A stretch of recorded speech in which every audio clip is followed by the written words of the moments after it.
All right, Coach, maybe start us off with a few things that you talked to the team about yesterday, and then give us a preview of the Territorial Cup this Saturday. Well, the first thing, of course, was just reviewing what went wrong up at Oregon, and you got to give them a lot of credit. They played well. Their crowd, they had an outstanding crowd, and they were into it.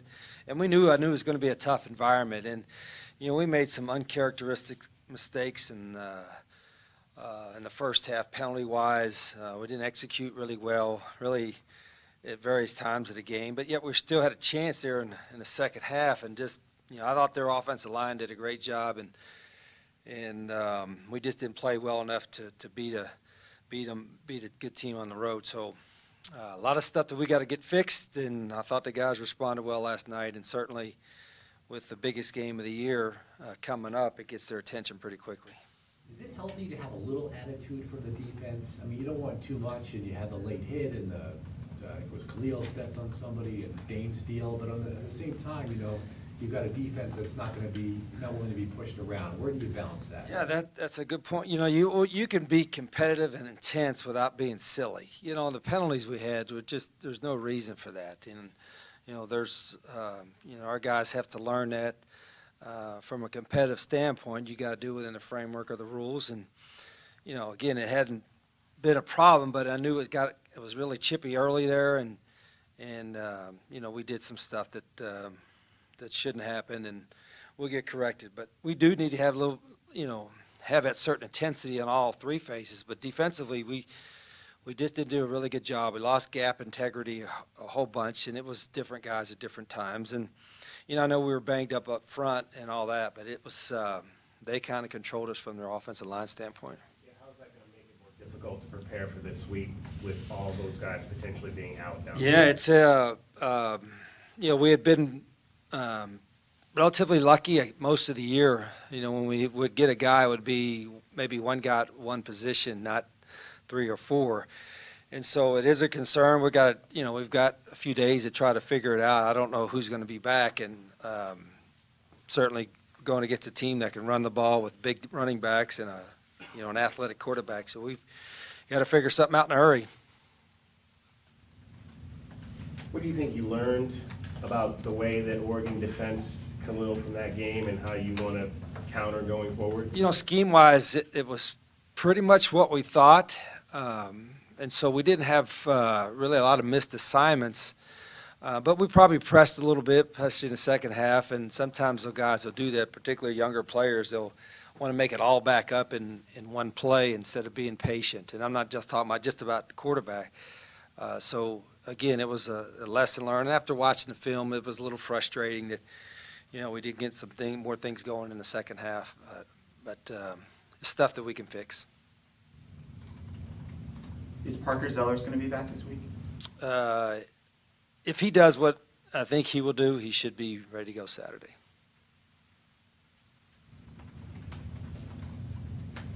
Regarding the defensive line, would you possibly bring an offensive lineman over for a week if you were really low on that? That's part of, we're thinking about everything. If we thought a guy that wasn't a starting O-lineman could be in the mix, we would have probably moved him over last week or the week before. But, we got to look at all options. You're down. We were down three or four starters there. And, you got to have some size. You just can't put 200-pounders in there at this level. So, we're looking at any and all options, and with a short amount of time really to get, because they have today off, and so then you really have 3 practices to get somebody ready to fill in 10 to 12 snaps a game. So we're going to be discussing that all day probably. What about someone like Sione, who's been redshirting all year? Yeah, I think a guy like him that was banged up being redshirted, we don't want to, that's what's silly about the redshirt rule, and I think that may change next year. You don't want to burn a redshirt for one game, because the guys that are injured, if we don't get them back this week, they should be back for the bowl game. So that's particularly for burn a red shirt for a guy to play 10 or 12 plays doesn't make a whole lot of sense. So it won't be him. Rich, I think when you were first hired, you talked about how the administration taught you real quick about the ASU rivalry and how important it was. But what have you learned in the last few years of the rivalry? Well, if you're a particular college coach, probably in any sport, just about every school has a rival. Some have 2 or 3 big rivals, but there's usually just one main rival in every school, and it's been that way and throughout my career coaching football, that it's been, whether it was West Virginia playing Pitt, or even when I was assistant at Clemson, South Carolina, certainly Michigan, Ohio State, and here ASU, that there is an added importance to that game. It's, it may count as one, but in the standings one way or another, but it's the game that your fans are most passionate about. It's the game that your players probably hear about most during the year, and so there is always more at stake from that standpoint. The process of how we work and practice throughout the week is going to stay the same, but for us, it's always at this time of year. There's usually other stuff at stake. Like for this year, there's, I guess your bowl status might be at stake, or what bowl you go to. So it's there's a lot of intensity there. Winning it last year, especially with the way the season went, did that give any energy going into the offseason? Like, did you feel that at all? No, I mean, it helped for a couple of days, but last year was so bad. It was, like I said, it was good for our seniors the way they ended it, and all that. But this year both teams are doing a little better, and I would expect it to be a great crowd and the same kind of intensity that you would think it's in a Territorial Cup. Have you found any consistencies in this particular venue that has made it difficult for your teams the 2 times that you've gone there and not been able to win? Without reviewing the tapes and looking at it, they made a lot. They made some really big plays, and I thought our intensity was good, but our execution sometimes was out of kilter. And again, it wasn't because of lack of effort. And again, you got to give them some credit. And last year was probably improbable in most people's minds that where was that at all year, right? But it was, sometimes we as coaches we think the same thing. It's hard to predict rivalry games every year. I just asked the guys, and it was easy for them to respond that, hey, let's have our best week of preparation. Both in the film room, on the practice field, and mentally. Because in the we have so many young guys, so many new guys on the team, they don't necessarily understand the intensity. And, you're allowed, and even though you're in the Pac-12 on road games, you're only allowed to travel 70. You can take your whole team to this game. We'll take our whole team. Not all of them will dress out in full gear, but we'll take our whole team to at least be on the sidelines for our rivalry game. You're bringing the Letterman out tomorrow, I believe, is what my understanding is. What have you liked about that environment and having guys come out and be a part of this? Well, I like to have the Letterman up, and I've probably not done it as much, or I write them all letter, and the guys that are in the NFL, and try to keep, we always keep an open door. But I like to see. I love having the former players back here anytime. Not just this week. This week's probably, certainly they can portray the intensity of it. But I welcome our football lettermen to come back anytime to come watch us, because I love having them around. There's been a lot of great players that went through here, and more than anything, probably whether you're a football letterman or just a graduate of U of A, the love that they have for this place is evident as soon as you talk to them. And so I love having those guys around. Half of your 22-plus starters are from Arizona. What does the Territorial Cup mean in the in-state recruiting battle? I think it's probably overrated, really, from a recruiting standpoint. From the standpoint of who wins the game, will they get more recruits? I don't know if that's affected anybody in 6 years from that standpoint.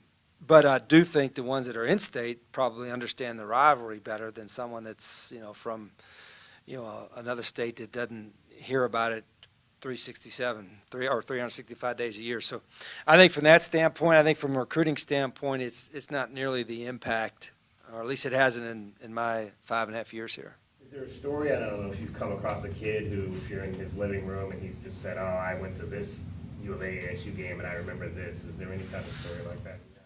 No, not really. I think they understand the rivalry, and I think whether you go there or come here, it's if you're an in-state guy, it's easier for you to understand what the seniors are talking about when they talk to you about it during the week. But yeah, I don't know about the recruiting impact. The biggest difference from a recruiting standpoint now is that with the December 20th signing period, I mean, it's, you know, as soon as this game is over, I mean, we're going to be recruiting next week, and, you know, there's a certain urgency for the December 20th signing period, and I would think probably 70% of recruits are going to be signing here in about 3 or 4 weeks, whenever it is. So that changes things a little bit more.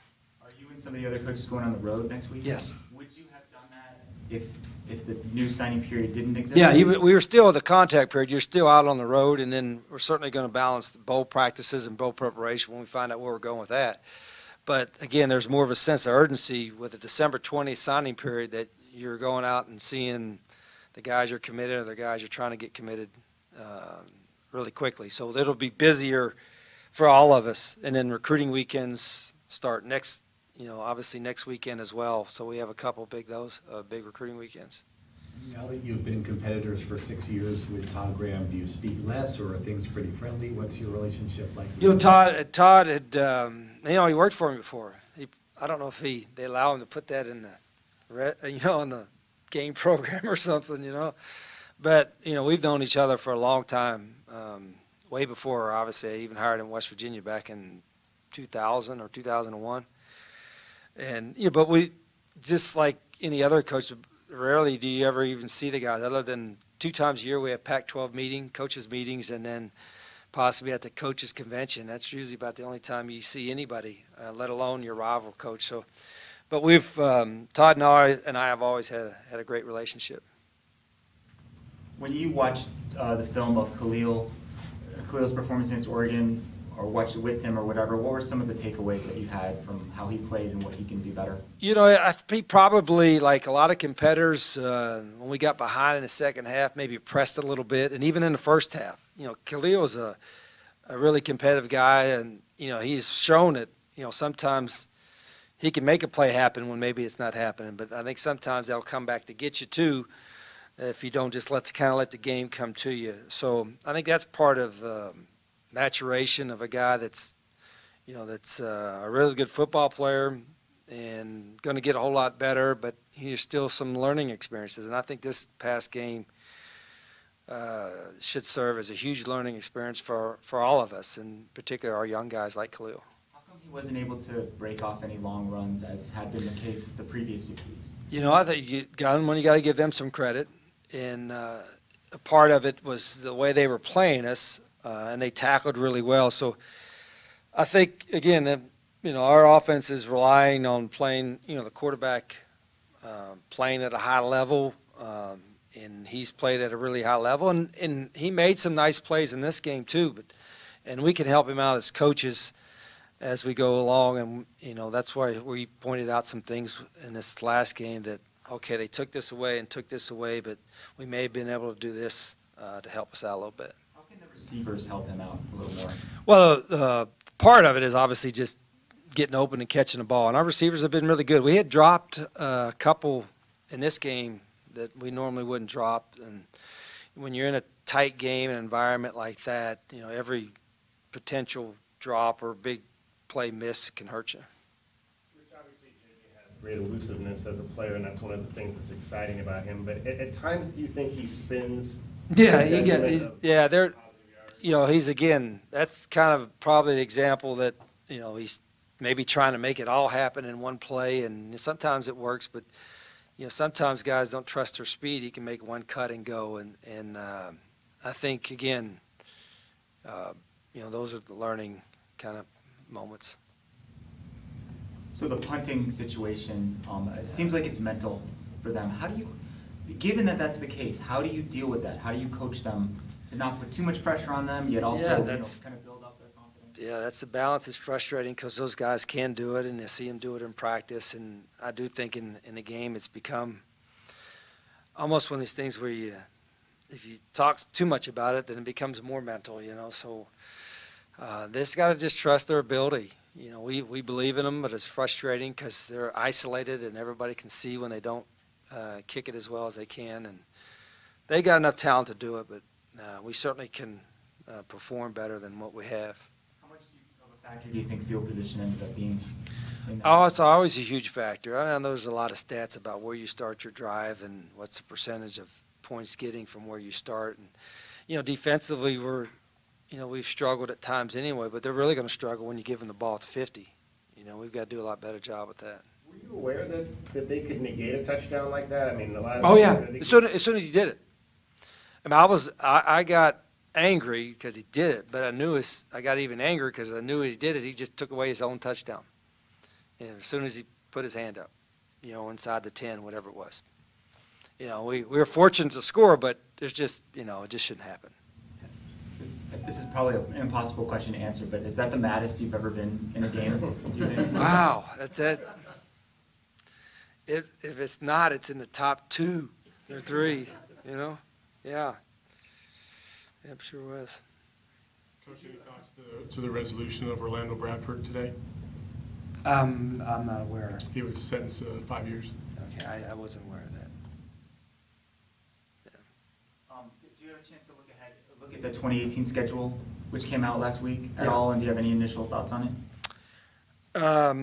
Yeah, I think they send 3 or 4 models to see which one we like, and I don't think anytime we voice our opinion on something, but I don't know if it ever matters because they put a lot of work into putting those schedules together and fitting everybody's wants and needs. I think we have 8 or 9 games without an open date first, so that's going to be a hard stretch, but I'm excited. We have, I think, a great home schedule, and I think we should be a fun team to watch.